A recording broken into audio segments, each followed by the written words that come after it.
El destino de cada persona está conectado directamente al camino en el cual transita. Pero el caminar de una persona en el camino a la eternidad gloriosa depende del estado del corazón. Y el estado del corazón depende de la presencia de Cristo en él. Seamos conscientes o no, todos avanzamos hacia una eternidad gloriosa o espantosa, entre las cuales no hay neutralidad, no existe punto intermedio. Cada instante nos acercamos a uno de esos dos finales. Todos, adultos y niños, debemos mirar hacia cuál final nos estamos acercando. Y puede estar más cerca de lo que nos imaginamos, no por el hecho de que algunos sean jóvenes y estén lejos del umbral de vida ordenado por Dios, señalado por Dios en este mundo, no por eso pueden estar más lejos. El capítulo 2 del libro de los Proverbios nos muestra a un padre que entendía esta realidad y que, movido por amor, se esforzaba por hacerle entender a su hijo esa misma realidad. No quería simplemente formarlo como un buen ciudadano. Quería prepararlo para que fuera un hombre útil al reino de Dios, con la mirada en la eternidad gloriosa.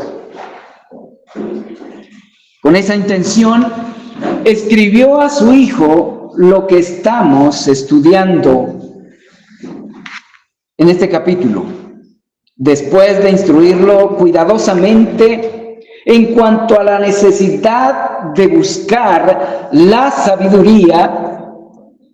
Concluyó con estas palabras, versículos 20 al 22 del capítulo 2 del libro de los Proverbios. Así andarás por el camino de los buenos y seguirás las veredas de los justos, porque los rectos habitarán la tierra y los perfectos permanecerán en ella. Mas los impíos serán cortados de la tierra y los prevaricadores serán de ella desarraigados. Estos 3 versículos no son simplemente el cierre de un capítulo, son el clímax de una enseñanza profundamente paternal, pastoral, con una expectativa escatológica evangélica.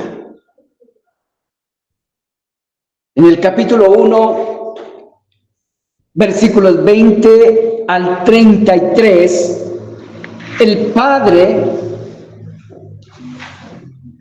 presenta la sabiduría como una persona que clama en las calles, en las plazas y en los lugares de reunión. La muestra llamando al arrepentimiento, ofreciendo su espíritu, prometiendo su conocimiento y advirtiendo de las consecuencias del rechazo a su llamado y a su oferta. Allí deja claro que la sabiduría a la que se refiere no es una idea abstracta, es una realidad personal viva de la cual depende el bienestar del hombre. En el capítulo 2, versículos 1 al 22, su enseñanza enfoca el asunto central. Ya no habla de la sabiduría clamando afuera en las calles, en las plazas y en los lugares de culto. En este capítulo habla de la necesidad e importancia de la presencia de la sabiduría en el corazón. El Padre le mostró a su hijo cómo buscarla, versículos 1 al 4, ¿Y qué sucede cuando ella habita en el corazón? ¿Qué hace la sabiduría cuando entra al corazón? Produce discreción, inteligencia y dominio propio. 3 virtudes que necesitamos todos los seres humanos para poder sobreponernos a nuestras inclinaciones naturales, a nuestras inclinaciones carnales y a la influencia del mundo. Ese padre, como pueden notar, no era conductista, no era moralista, era un padre evangélico cristiano, un padre cristocéntrico. El enfoque central de su enseñanza era Cristo, la sabiduría personificada, la sabiduría que viene de Dios.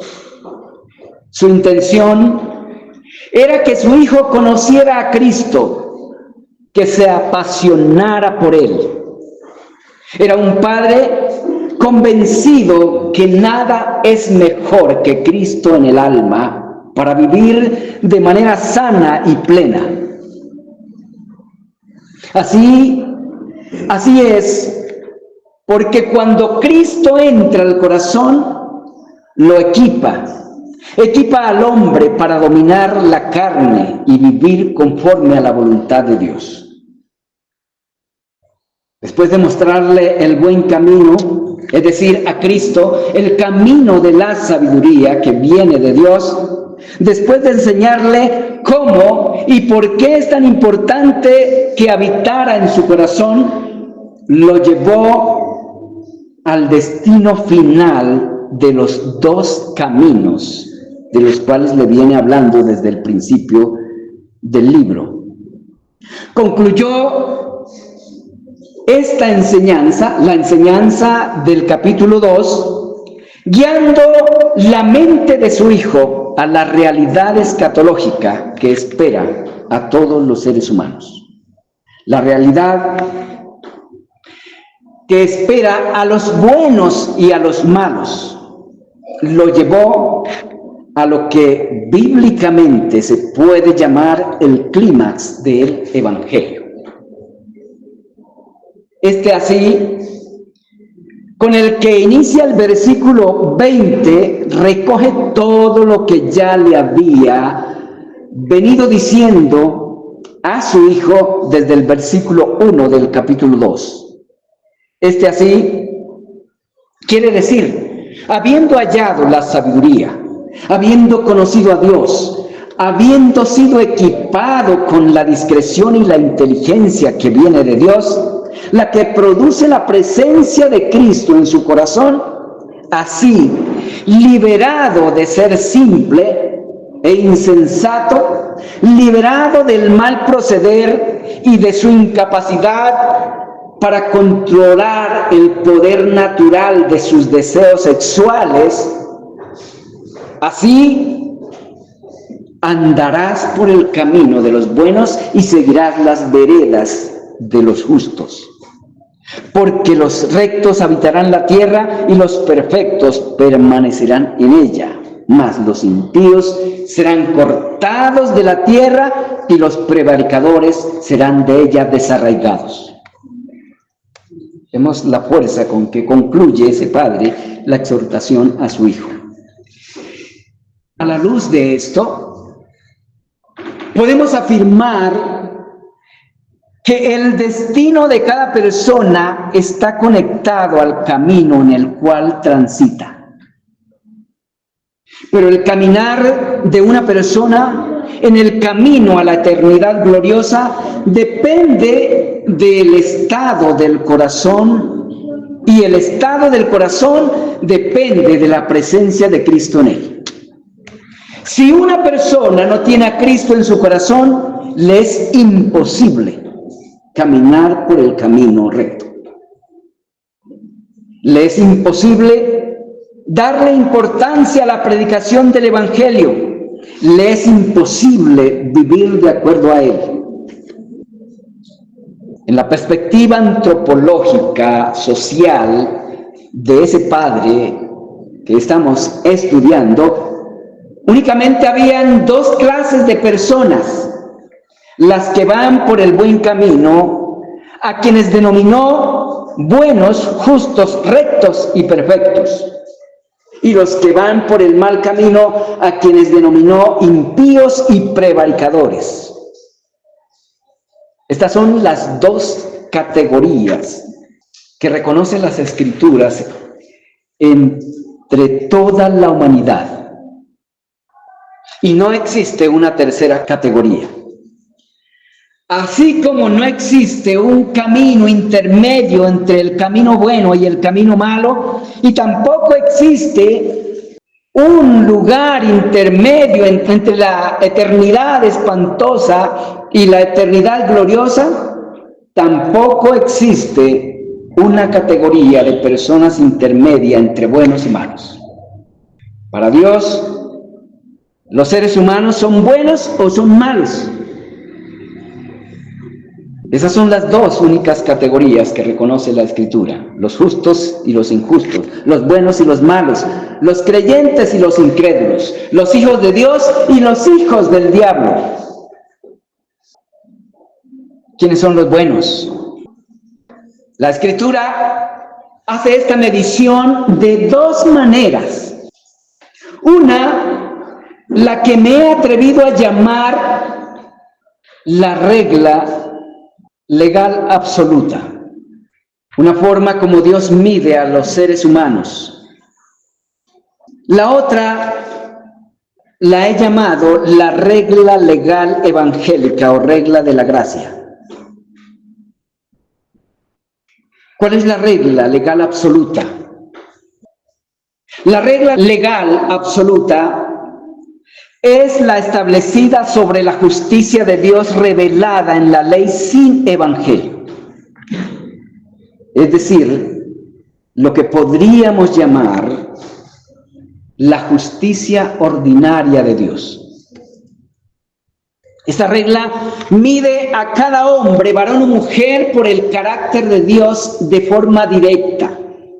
Esta regla pone a cada hombre tal como es ante Dios. Y de acuerdo a esta regla, no hay justo, no hay bueno, no hay perfecto, ni aún uno.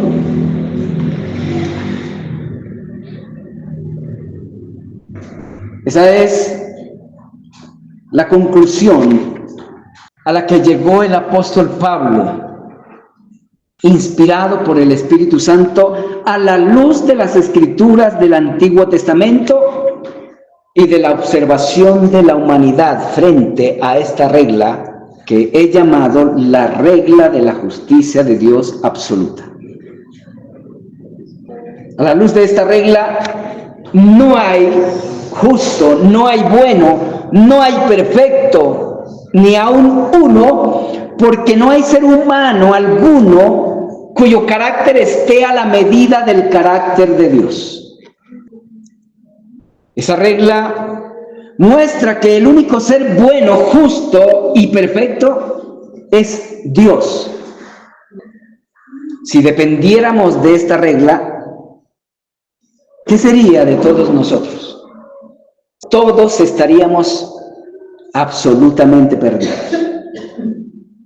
Pero existe otra regla mediante la cual Dios mide a algunas personas.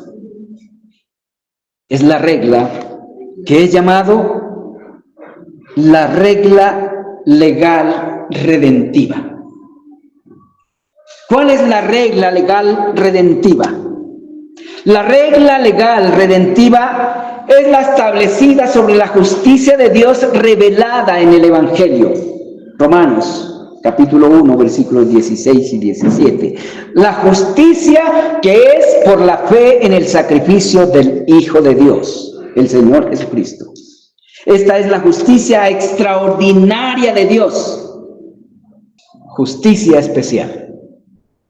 Dios tiene una JEP, pero muy diferente en naturaleza y carácter que la JEP que se inventaron los políticos colombianos para dejar impune a los criminales. La regla redentiva es la ley del pacto de redención. Es la regla de la fe en el sacrificio del inocente con el cual sería validado el pacto y garantizado. Esta regla no mide a los hombres que se acogen a ella por lo que son en sí mismos. Los mide mediante lo que Cristo, su representante, es e hizo en lugar de ellos. Esta regla no deja impune el pecado, sino que lo castiga en la persona del Hijo de Dios mismo hecho hombre. Esta regla es sorprendente y gloriosa. ¿Por qué? Porque esta regla, la regla de la fe en Cristo, por ella los pecadores son absueltos, declarados justos, legalmente perfeccionados, existencialmente hechos de nuevo. Todo esto lo hace Dios gratuitamente mediante la fe en su Hijo para la gloria de su justicia, para la gloria de la justicia de su Hijo y para la gloria de la justicia del Padre. No para la gloria de nuestra justicia. Porque nuestra justicia a la luz de la justicia de Dios no es justicia. Nunca alcanzaríamos a ser justos midiéndonos por la justicia real. Es a los favorecidos por esta ley, la ley de la fe en Cristo, a quienes el Espíritu de la Escritura llama buenos, justos, rectos y perfectos. No que sean inmaculados, no que todo lo hagan a la medida completa, no que sean sin error alguno, ni que no haya defecto alguno en ellos. No, son buenos, justos, santos y perfectos, porque ese es su estatus legal ante la justicia de Dios y porque la intención de su corazón y objetivo y meta es ello por la gracia de Dios, concedida por los méritos de la justicia de Cristo, quien los compró para hacerlos tal como Él es en carácter. De manera que la justicia que se puede ver en estas personas no es una justicia propia, sino es una justicia imputada, una justicia implantada también se puede decir, gracias a la obra de Cristo, implantada por la operación del Espíritu de Cristo en el corazón de aquellos por quienes pagó con su justicia. Estos son los que andan por el camino bueno.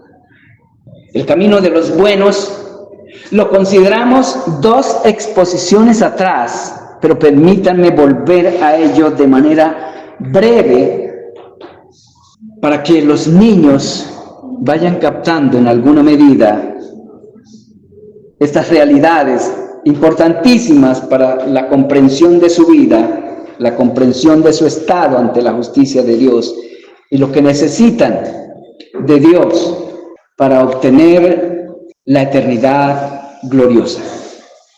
El camino de los buenos no es simplemente el camino de la buena conducta, es el que es conforme a la vida que es en Cristo. Es el camino conforme a la vida que corresponde a la ley del pacto de redención trazado por Dios desde la eternidad para la eternidad y conforme al espíritu de ese pacto. No únicamente conforme a la letra de ese pacto, sino conforme al espíritu de ese pacto. A la luz del Nuevo Testamento, el término camino es una forma metafórica de referirse a la vida que es conforme al Evangelio, conforme a la fe que es en el Señor Jesucristo. El mismo pueblo que no reconocía a Dios fue quien se refirió a los creyentes al ver la diferencia de vida que mostraban, le dio ese nombre. Hechos capítulo 9, versículo 2 y capítulo 18, versículo 26. Las veredas de los justos mencionadas por el Padre en esos 3 versículos son las doctrinas que nacen del Evangelio y conducen al Evangelio. Las veredas de los justos son las doctrinas del pacto de redención, el pacto de gracia revelado en la Escritura. Claramente hablando, las veredas de los justos son las verdades que forman, sostienen y dirigen la vida de los redimidos por Cristo, del dominio de su carne, de las corrientes del mundo influenciadas por el príncipe de la desobediencia. Ahora sí consideremos cuál es el final de los buenos y de los malos, sabiendo ya a quiénes es que la Escritura llama buenos. ¿Cuál es el destino final de los buenos? Dice el texto, los rectos habitarán la tierra y los perfectos permanecerán en ella. Notemos, queridos hermanos, que aquí no habla simplemente de estabilidad temporal. Habla de herencia eterna. La tierra que heredarán los justos es la tierra redimida bajo los nuevos cielos, bajo los cielos redimidos. Es la creación restaurada, es la morada eterna donde no habrá calamidad, ni dolor, ni corrupción alguna. Hay varias escrituras que nos hablan de ello. Algunas que tomé como 2 de Pedro capítulo 3 versículo 13, Apocalipsis 21, 1 al 4, Romanos capítulo 4 versículo 13, Isaías 60, 15, 18 y 21 y 22, Isaías 65, 17 al 19. Son ventanas que la Escritura abre para mostrarnos lo que será los cielos y la tierra redimida. Los cielos y la tierra serán perfeccionados con el fuego de la justicia de Dios y entregados a los que por los méritos de la justicia de su Hijo son hechos legalmente e intencionalmente justos y perfectos con el poder de la fe en Él. Esto es lo que espera a cuantos son unidos a Cristo, el primogénito, el heredero.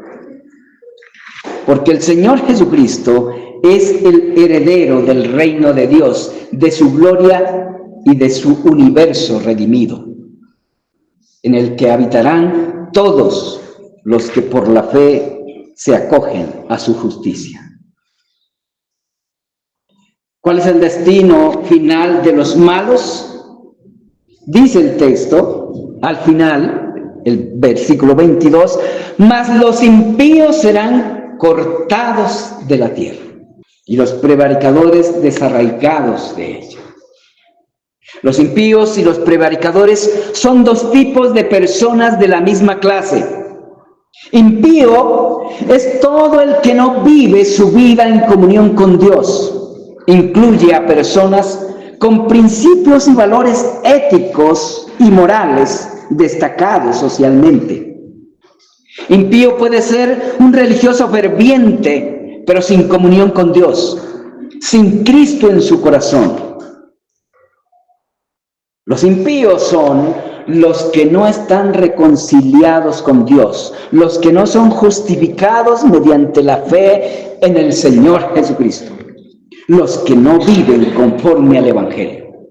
Romanos, capítulo 5, versículo 1 al 11. La fe en el Señor Jesucristo es el medio y evidencia de la justificación. Por ende, la incredulidad es la evidencia de permanecer bajo condenación. Así lo afirmó el mismo Señor Jesucristo. Lo encontramos registrado en el Evangelio de Juan, capítulo 3, versículos 18 y 36. El impío permanece bajo condenación en una condición de impiedad. Por tanto, quienes no creen en el Señor Jesucristo no son tenidos por Dios como buenos, ni como justos, y tampoco como perfectos. Estos son quienes no conocen a Dios, ni creen el Evangelio del Señor Jesucristo, según la doctrina de los apóstoles. Estos serán quitados de la tierra, serán condenados a una separación eterna de todo favor de Dios. Segunda Tesalonicenses capítulo 1, versículos 6 al 10. Allí Pablo se refirió a ellos también, hablando claramente que son llevados a esta condición por la justicia de Dios a causa de no haber reconocido el Evangelio. Estos son los mismos de quienes el Padre dijo a su Hijo que serán cortados de la tierra. Los prevaricadores son quienes, conociendo la ley de Dios, la quebrantan, a propósito favoreciendo sus intereses personales injustos. El grado de culpabilidad de estos pecadores es mayor que el de los impíos, pero los dos tipos de personas serán quitados de la tierra. Probablemente ese padre no entendía todo esto con la claridad que los creyentes de hoy lo podemos entender. El texto aquí únicamente deja claro que los impíos y prevaricadores serán quitados de la tierra, pero el Nuevo Testamento revela la dimensión completa de esa separación. Dice, serán lanzados a un lago que arde con fuego y azufre. Además de ser erradicados de la tierra, serán lanzados a un lago que arde con fuego y azufre.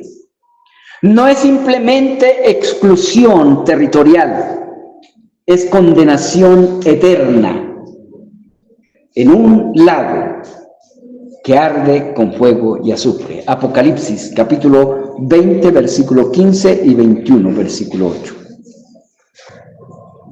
La lectura de este capítulo nos muestra un ejemplo grandioso de educación paterna bíblica. Eso es lo que tenemos en este capítulo. Un gran ejemplo de educación paterna bíblica. Podemos concluir a la luz de lo que leemos en este capítulo, podemos concluir que educar a los hijos es mucho más que enseñarles normas morales y cívicas. Ese padre cerró su enseñanza amarrando la conciencia de su hijo a la eternidad. Le enseñó que el camino que escogiera determinaría su destino eterno. Eso debemos hacérselo claro a nuestros hijos. La educación que Dios demanda de los padres a los hijos es mucho más que implantar normas morales en ellos, mucho más que implantar normas cívicas. Es implantar amor a Dios, fe en el Señor Jesucristo, confianza y obediencia en el Evangelio. El objetivo de la educación conforme al corazón de Dios no es solo criar hijos educados y correctos, es criar hijos reconciliados con Dios, hijos que crean el Evangelio, hijos que vivan conforme a Él, al Evangelio del Señor Jesucristo, hijos útiles al reino del Señor Jesucristo, hijos útiles a la iglesia de Dios. Porque sin fe en Cristo, todo camino es malo, aunque parezca correcto. Y todo camino sin Cristo termina en condenación. Queridos padres y madres, tenemos que enseñarle a nuestros hijos que no hay camino hacia la eternidad gloriosa diferente al Evangelio. Sin la fe en el Señor Jesucristo, todo camino es malo porque lleva a la condenación eterna, por bueno que parezca. Esto es algo que no debemos olvidar, enseñarlo a nuestros hijos. Dejar esto por fuera del programa educativo para nuestros hijos es un crimen contra ellos y contra el mismo reino de Dios. Papá, mamá, no olvide que su papel en la educación de sus hijos es mucho más que enseñarles a ser personas moralmente respetables. Es enseñarles a vivir para Dios conforme a la ley de su reino, conforme al Evangelio de su Hijo Jesucristo. Si nuestros hijos no aprenden a vivir por la fe en el Hijo de Dios, todo lo que obtengan finalmente lo perderán juntamente con su vida.